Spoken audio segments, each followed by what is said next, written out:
L'histoire commence alors que Haruka se cache près de gobelins.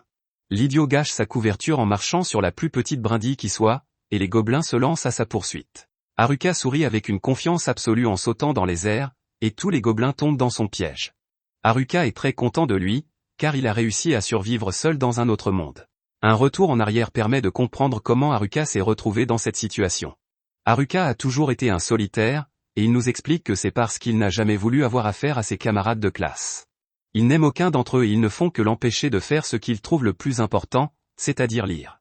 En regardant sa classe, Haruka constate que la division entre les élèves est très claire, il y a les filles populaires, les délinquants, les sportifs, le délégué de classe, les intellos et la catégorie, autres. Haruka n'appartenait à aucun de ces groupes, mais il ne voulait pas qu'il en soit autrement. C'est alors qu'un cercle magique surgit de nulle part. Haruka était excité parce qu'il ressemblait à ceux qu'il avait lus dans les mangas, mais il se souvenait qu'aller dans un autre monde était une vraie galère.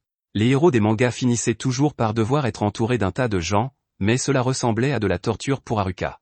Il fit de son mieux pour sortir de la salle de classe, mais cela ne se passa pas très bien. Tous les autres élèves paniquèrent lorsque le cercle magique s'agrandit, mais Haruka réussit à s'échapper par une bouche d'aération. Malheureusement pour lui, le cercle magique l'a poursuivi jusque-là, et il s'est retrouvé dans le vide blanc générique. Haruka savait exactement à quoi s'attendre après avoir lu tant de mangas. Il se demanda où se trouvait le roi typique et quand sa fille, qui était hors de portée de n'importe quel nerf, se montrerait. Un vieil homme lui fit un signe frénétique, et Haruka comprit que cet homme était une sorte de dieu. Il s'avère que la téléportation se fait selon le principe du premier arrivé, premier servi, si bien que les camarades de classe de Haruka ont déjà été téléportés et que Haruka est resté sur le carreau. Haruka a pu choisir son statut et ses compétences juste avant d'être envoyé dans son nouveau monde. Un tableau géant apparut avec toutes les options, mais Haruka était déçu par quelque chose. C'était la première fois que le vieux dieu convoquait autant de personnes, donc toutes les compétences de triche étaient déjà prises, et il ne restait que les compétences sans valeur. Haruka jeta un coup d'œil aux options qui s'offraient à lui, mais elles étaient toutes terribles. L'une d'entre elles consistait simplement à pouvoir tenir un bâton. D'autres se contentaient d'une bonne santé générale et d'une bonne marche. Haruka se sentit encore plus mal à l'aise en voyant les compétences surpuissantes qu'il n'avait pas pu acquérir, comme la magie à 4 éléments. Pour en revenir aux mauvaises choses, Haruka trouva des titres comme « enfermé » et « NIT ». Haruka demanda au vieil homme de lui donner plus d'options, car il ne pourrait même pas passer le premier village avec celle qu'il avait à choisir. Le vieil homme en eut assez et décida de donner à Haruka toutes les compétences restantes en une seule fois. Haruka obtint toutes les compétences inutiles restantes et fut téléporté. Dans le nouveau monde, Haruka reçoit un sac pouvant contenir un nombre illimité d'objets. Haruka s'équipe et vérifie ses statistiques. Son écran de statistiques lui indique de lancer des dés, et il se souvient d'avoir lu un article sur cette compétence. Elle lui permet d'attribuer des points en lançant des dés. Haruka maudit le vieil homme de lui avoir donné une compétence aussi inutile et lance les dés. Il obtient un double M, mais Haruka n'a aucune idée de ce que cela signifie. Il imagine le pire, pensant que M signifie masochiste. Cependant, son écran de statistiques lui dit simplement de choisir la statistique qu'il veut ajouter. Haruka ne pense pas que les statistiques brutes l'aideront à survivre avec ses terribles capacités, il choisit donc de mettre les points dans la chance. Sa stratégie consiste à ignorer complètement une construction équilibrée et à maximiser la chance. C'est alors qu'Haruka réalise que le M signifie max, car sa statistique de chance est maintenant au maximum. Haruka est surpris lorsqu'il remarque qu'il a 2 compétences supplémentaires parmi la mer de compétences inutiles. Il suppose que c'est parce qu'il a été invoqué seul. Le titre de « solitaire » de Haruka signifie qu'il est le solitaire sans amis et qu'il ne peut pas former de groupe.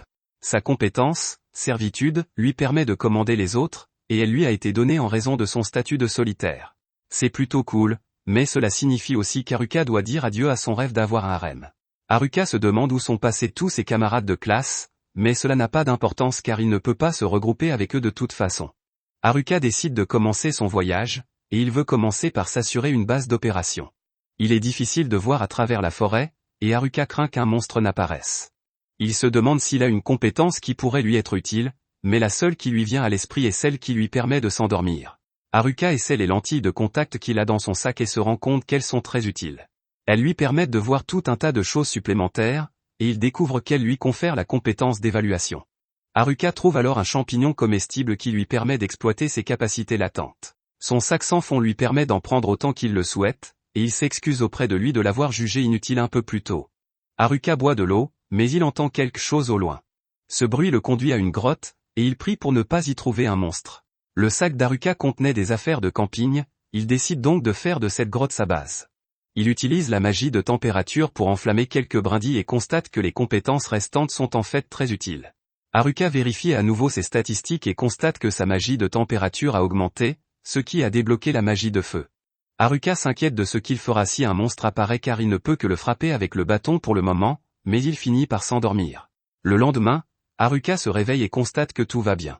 Il a des objets qui repoussent les monstres, et son titre de « Shut-in » protège son espace de vie. Haruka peut maintenant utiliser la magie du feu pour allumer des feux, alors il se prépare un petit déjeuner. Il avait du bœuf séché dans son sac et des champignons qu'il avait trouvés la veille. La nourriture est délicieuse, et Haruka est très reconnaissant pour son sac de départ de villageois. Mais ce n'est pas seulement un sac de villageois, Haruka pense qu'il s'agit plutôt d'un sac de survie. Haruka part à la recherche de nourriture pour plus tard, mais il sait qu'il doit avant tout se protéger des monstres. C'est alors que Haruka découvre la dernière chose qu'il voulait voir, 2 gobelins. Ce sont des monstres de petite taille, mais leurs statistiques sont plus élevées que prévu. Haruka se demande s'il peut gagner, mais il se rend compte que cela n'a pas d'importance car il devra apprendre à faire face aux monstres d'une manière ou d'une autre. Malheureusement, Haruka ne pense pas que son bâton soit d'une grande utilité. Haruka possède une compétence appelée « enveloppe », qui lui permet d'envelopper toutes sortes de choses avec de la magie et de leur accorder divers effets. Cela semble rendre son bâton plus fort, et Haruka est déterminé à surpasser tout le monde, même sans aucune compétence de triche. Haruka commence sa toute première attaque, et il bat brutalement le premier gobelin qui ne se doute de rien. Le deuxième gobelin tente de l'attaquer, mais ses coups sont plutôt nuls, et Haruka les esquive facilement. Haruka sait comment utiliser un nouveau pouvoir, et il élimine le deuxième gobelin. Ensuite, Haruka est heureux d'avoir gagné sa première bataille, et il retourne à la base. Il ramène l'une des massues utilisées par le gobelin, mais il estime que son bâton est encore meilleur. Haruka est ravi de constater qu'il est monté en niveau et que toutes ses statistiques ont plus que doublé. Sa maîtrise de la canne a également augmenté, ce qui est étrange car il n'a fait que balancer son bâton plusieurs fois. Haruka a également obtenu une infusion magique, probablement parce qu'il a enchanté son bâton avec de la magie. Ses exercices de musculation ont également augmenté, car Haruka n'a jamais manqué un exercice matinal. Haruka exagère un peu, car il n'est dans ce nouveau monde que depuis 2 jours. Plus tard, Haruka est déjà fatigué de manger des champignons. Il préférerait manger de la viande, mais il sait qu'il se ferait gronder par le délégué de classe pour son ingratitude. Une fois son repas terminé, Haruka décide d'essayer de s'améliorer. Cette infusion magique augmente ses défenses physiques et magiques. La compétence d'évaluation d'Haruka a également atteint le niveau 2, mais il se demande pourquoi il affiche un tas de points d'interrogation sur toutes ses affaires. Haruka décide de ne pas trop réfléchir et part. Il se réjouit que la forêt l'ait déjà gratifié de quelque chose, mais il se rend compte que ce n'est qu'un champignon de plus. Haruka cherche de la viande qui pourrait pousser des arbres, mais il se souvient qu'il est censé pratiquer sa magie. Haruka constate que son corps amélioré est beaucoup plus léger, à tel point qu'il a l'impression de se téléporter. Mais ce n'est pas tout, car sa dextérité est désormais démentielle. Haruka trouve un gobelin plus puissant, mais il le vainc facilement. Il en élimine un autre, ce qui lui permet de croire qu'il pourrait même vaincre un groupe de 3 gobelins. Haruka tombe sur un groupe de 3 gobelins, mais c'est un lâche et il décide qu'il a assez combattu pour aujourd'hui. Haruka récapitule sa journée, qui a consisté à combattre les gobelins et à étudier la magie le soir. Le 5e jour, Haruka a réussi à vaincre un gobelin d'un seul coup, et il a décoré sa base avec des objets de fantaisie qu'il a fabriqués avec de la magie. Haruka est à nouveau satisfait de sa vie dans ce nouveau monde qui commence à se mettre en place. Ce soir-là, Haruka se lance à la poursuite d'un lapin bien en chair, car il a désespérément besoin de manger de la viande. À ce moment-là, Haruka détecte une présence, et il détermine instantanément qu'il ne s'agit pas d'un gobelin. Il s'agit en fait de ses camarades de classe, mais Haruka est déçu de voir qu'il s'agit des délinquants. Haruka préférerait ne pas avoir affaire à eux, mais il sent qu'un autre groupe se trouve dans l'autre direction. Son don de clairvoyance lui permet de voir de qui il s'agit, mais il est horrifié de constater qu'il s'agit des filles populaires. Les sportifs s'approchent aussi rapidement. Les intellos ne sont pas loin non plus, mais après leur avoir parlé de temps en temps dans son ancien monde, Haruka préfère ne pas les voir. Il ne reste plus que la déléguée de classe et ses amis. Haruka sait qu'il serait préférable qu'il ait des amis dans ce monde difficile, et il connaît la déléguée de classe depuis l'école primaire. Haruka décide de lui dire au moins bonjour, mais il s'arrête. Il se rend compte qu'il se sent vraiment libre et isolé en ce moment. Il peut vivre comme il l'entend sans que personne ne s'en mêle, et il n'échangerait cela pour rien au monde. Haruka prend sa décision finale, qui est de conquérir ce nouveau monde tout seul. Haruka se cache des autres élèves, mais l'un des délinquants entend quelque chose dans sa direction. Il est sur le point d'être découvert, mais les garçons finissent par supposer que le bruit provenait du lapin qui était censé être le dîner de Haruka. Haruka espionne les délinquants pour entendre ce dont ils discutent, mais les pervers ne font que parler de filles. Ce sont de vrais dégénérés, mais Haruka sait que le délégué de classe les empêchera de faire quoi que ce soit aux filles. Cependant, les délinquants ont de leur côté un certain Tanaka, dont les compétences leur permettront de faire tout ce qu'ils veulent. Les délinquants retournent vers les autres élèves, mais Haruka est un solitaire sérieux et ne veut rien avoir à faire avec eux. Haruka rentre chez lui pour déguster ses délicieux champignons et se rend compte que son niveau de solitude a augmenté. C'est un titre un peu déprimant car il commence à détruire la confiance en soi de Haruka. Haruka n'est encore qu'au niveau 3, et il blâme ses compétences de « maître de rien » et de « mannequin ». Il ne sait pas exactement à quoi elles servent, mais il suppose que « maître de rien » signifie qu'il ne peut pas rester concentré sur une chose assez longtemps pour la rendre vraiment forte. Cependant, cela lui permet d'accomplir beaucoup de choses différentes. Quant à la compétence « mannequin », Haruka suppose qu'elle fait de lui une marionnette, ce qui est en fait la pire compétence qui soit. Haruka décide de manger ses problèmes, mais cela lui rappelle qu'il n'a pas de viande à manger. Le 7e jour, Haruka se réveille au son d'un combat. Il trouve les nerds en train de se battre et se demande s'il devrait les aider. Il utilise sa compétence d'évaluation sur eux et est choqué de constater qu'ils n'ont pas du tout besoin de son aide. Ils ont de bien meilleures classes que lui, et Haruka est la seule, NEET, même parmi les nerds. Cela lui rappelle que, contrairement à lui, ils ont des compétences surpuissantes. Malheureusement, cela ressemble beaucoup à ce qui se passait dans son ancien monde. Sa classe était pleine d'athlètes de haut niveau et d'excellents étudiants. Il y avait même des enfants de célébrités, et Haruka se demandait souvent comment il avait pu se retrouver là. Haruka pense que les intellos peuvent se débrouiller seuls, mais il remarque que des petits monstres sournois se glissent derrière eux. Haruka se souvient d'avoir été ami avec les intellos en classe, alors il décide de les aider. Les nerds le remercient et Haruka leur montre sa jolie grotte, qui les émerveille. Haruka leur explique qu'il vient d'apprendre à utiliser la magie de la terre et qu'il s'en est servi pour sécuriser sa grotte. Ils se demandent si Haruka a fait tout cela tout seul, et Haruka leur fait remarquer qu'il est toujours seul. Haruka se demande pourquoi les nerds ne sont pas avec les autres élèves et est choqué lorsqu'ils lui révèlent qu'ils sont en fuite. Tout a commencé lorsque tout le monde a été transporté devant Haruka. Tout le monde était dans l'embarras parce qu'ils ne savaient pas ce qu'était un isekai, mais les intellos connaissaient bien le sujet. Ils attribuaient déjà des points à leurs compétences, alors les sportifs leur demandaient des informations. Tous les autres s'effondraient, mais le délégué de classe savait qu'ils devaient rester discrets dans les bois.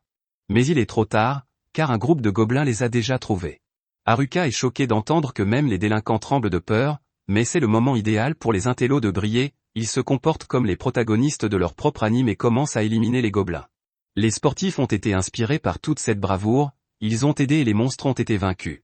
La déléguée de classe s'est rapidement rassemblée et a conduit tout le monde dans une clairière sécurisée au bord de la rivière.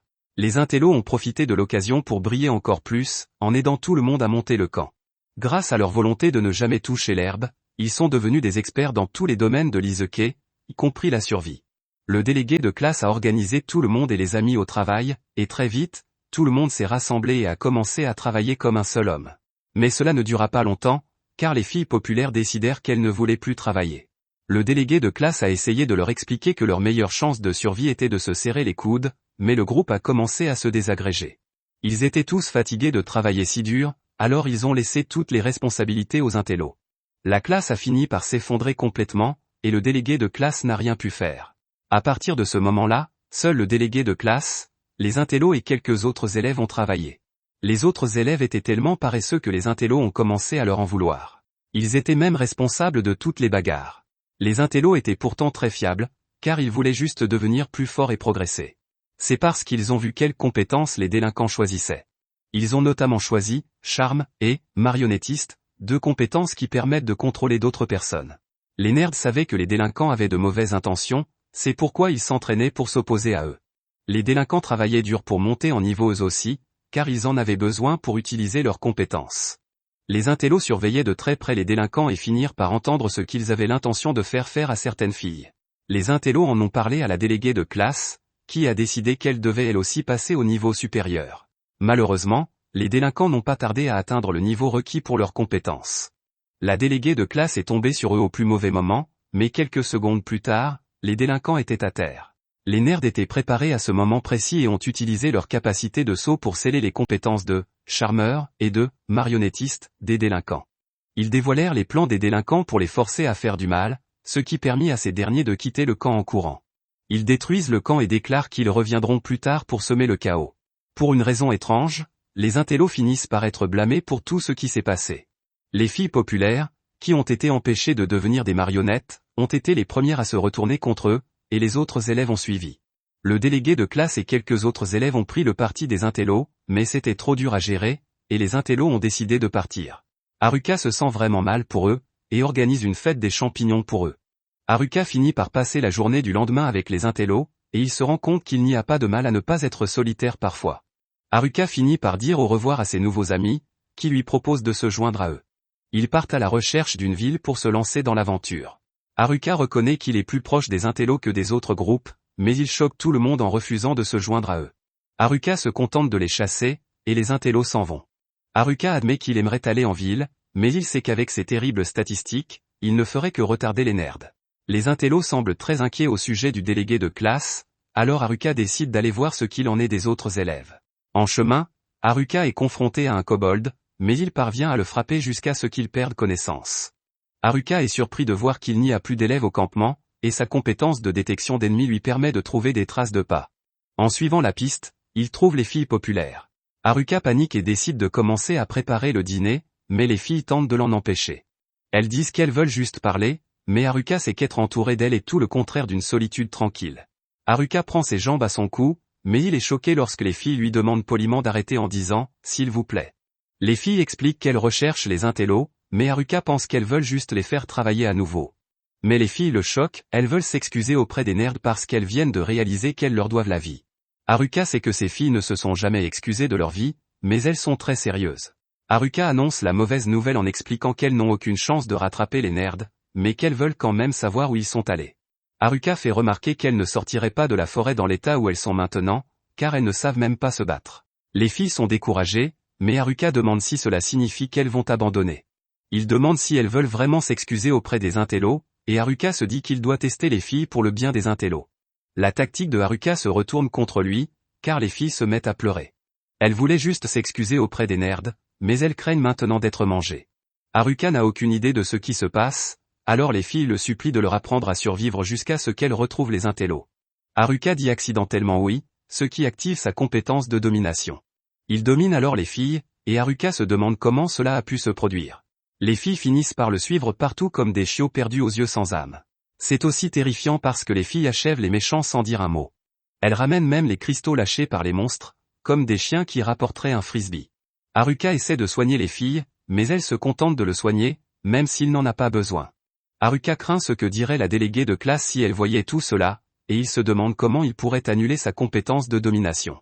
C'est alors que la déléguée de classe le trouve, mais Haruka réfléchit trop à une solution pour s'en apercevoir. Il ne se rend pas compte qu'elle est là, et elle le force à la reconnaître. Ailleurs, les délinquants élaborent leur propre plan, et ils déterminent qu'ils doivent commencer par se débarrasser de leurs plus gros problèmes.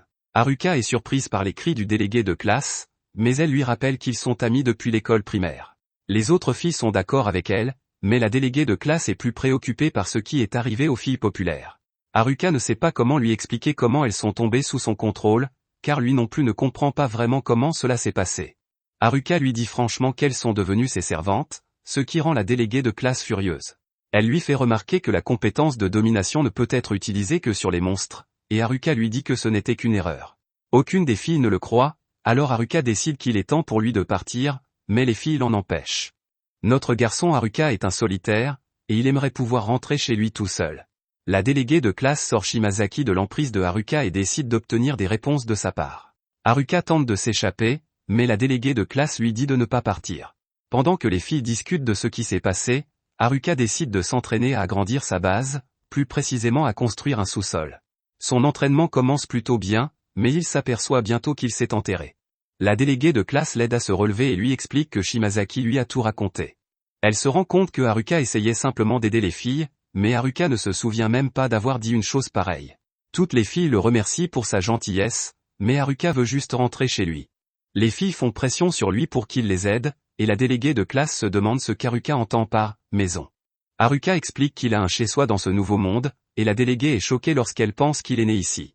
Haruka lui révèle qu'il a construit sa maison, mais elle n'arrive pas à le croire, car c'est une véritable défaite. Les filles se réunissent à nouveau pour discuter de ce qu'elles vont faire, et elles se demandent combien de personnes peuvent tenir dans la maison de Haruka. Haruka calcule qu'il peut accueillir au moins 240 personnes, et peut-être plus s'il enlève ses meubles luxueux. Les filles sont très excitées lorsqu'elles apprennent que Haruka a un bain, et elle se demande comment il peut vivre dans le luxe alors que tout le monde souffre. Les filles décident de lui demander si elles peuvent rester avec lui pendant une journée, et Haruka est choquée que des lycéennes veuillent passer la nuit chez lui. Haruka n'arrive pas à croire qu'elle soit si scandaleuse, mais la déléguée de classe lui fait remarquer qu'il est le seul pervers sur place. Haruka conduit les filles chez lui, et elles sont stupéfaites de voir qu'il y a même un chemin qui y mène. C'est tellement impressionnant que la déléguée de classe se demande s'il a même une épicerie, mais Haruka explique qu'il allait d'abord faire une pharmacie. Les filles arrivent chez lui épuisées, et Haruka leur souhaite la bienvenue. Haruka a beaucoup amélioré sa maison et les filles n'en reviennent pas de son luxe. Haruka les dirige bien sûr vers la cuisine, mais les filles sont plus intéressées par les toilettes. Notre garçon est choqué de les voir se déshabiller et sauter dans la baignoire. Il pense que le fait d'avoir vécu trop longtemps dans la forêt a transformé les filles en sauvages. Haruka est en fait très heureuse d'être enfin seule, mais il sait que seuls les solitaires peuvent comprendre ce bonheur. La déléguée de classe arrive pour le remercier, car les autres garçons ont laissé toutes les filles seules, et ils étaient inquiets. La présence d'Haruka les a calmés, tout comme toutes les commodités de sa maison. La déléguée de classe est contrariée parce qu'elle n'a pas pu faire grand-chose pour le groupe, mais Haruka lui fait remarquer qu'elle a fait beaucoup. Elle n'a pas fait autant que les intellos, mais Haruka explique que ces derniers ne sont jamais sortis dans l'ancien monde, et qu'ils ont passé toute leur vie à se préparer à ce moment en jouant à World of Warcraft. La déléguée de classe se sent beaucoup mieux et remercie Haruka, mais elle se rend compte d'une chose, après être venue dans ce monde, Haruka a une maison, de la nourriture, et il peut même vaincre des monstres, ce qui le rend encore plus bizarre que les intellos. La déléguée de classe va dormir avec les autres filles, mais Haruka ne pense pas qu'il se reposera ce soir. Le lendemain matin, Haruka est réveillée par une fille qui lui dit que le petit déjeuner est prêt, mais il veut juste dormir un peu plus longtemps. Elle demande à Haruka de se lever pour elle, mais il ne pense pas que ce soit quelque chose qu'elle devrait dire dans cette position. Haruka est stupéfait d'apprendre qu'elle a préparé du poisson pour le petit déjeuner, et il manque de l'assommer. Haruka prend une bouchée du délicieux poisson et pleure parce que cela faisait longtemps qu'il n'avait pas mangé quelque chose d'aussi bon. La déléguée de classe n'arrive pas à croire qu'il soit si émotif en mangeant du poisson parce qu'il vit juste à côté d'une rivière, mais Haruka explique qu'il n'a pas pu attraper de poisson lui-même. Ils sont trop rapides et trop glissants, alors il s'est contenté d'observer tous les poissons en mangeant des champignons au bord de la rivière. Une fille lui montre comment elle utilise la magie de l'éclair pour assommer un groupe de poissons dans l'eau en une seule fois, et Haruka lui demande de lui montrer à nouveau.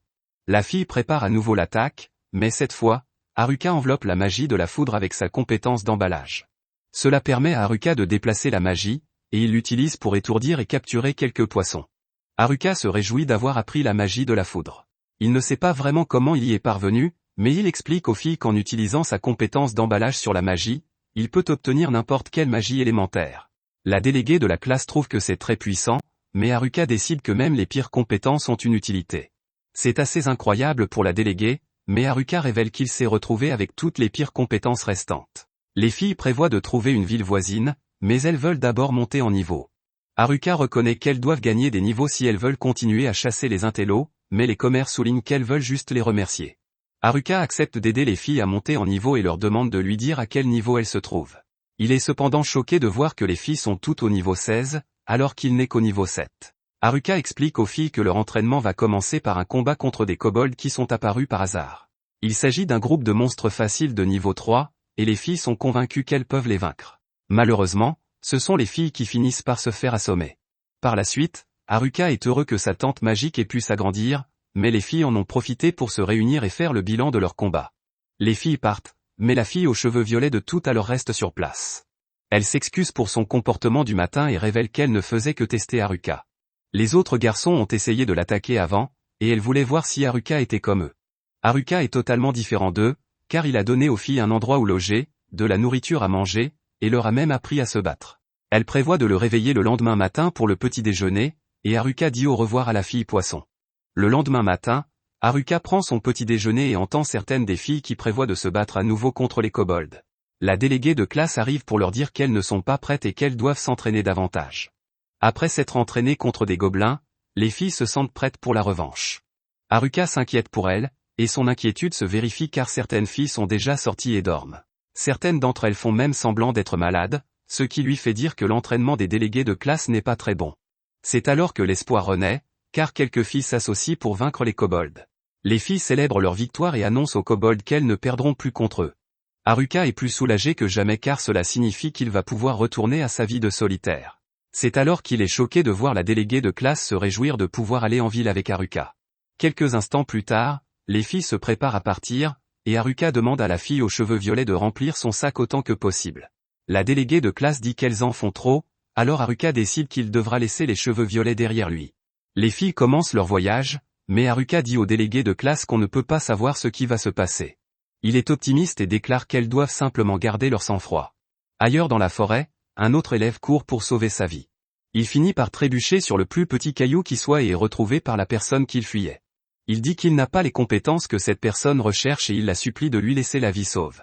La personne mystérieuse n'écoute pas ses supplications et l'étrangle jusqu'à ce qu'il ne soit plus en vie. Merci d'avoir regardé mon récapitulatif. Abonnez-vous à la chaîne pour plus de vidéos.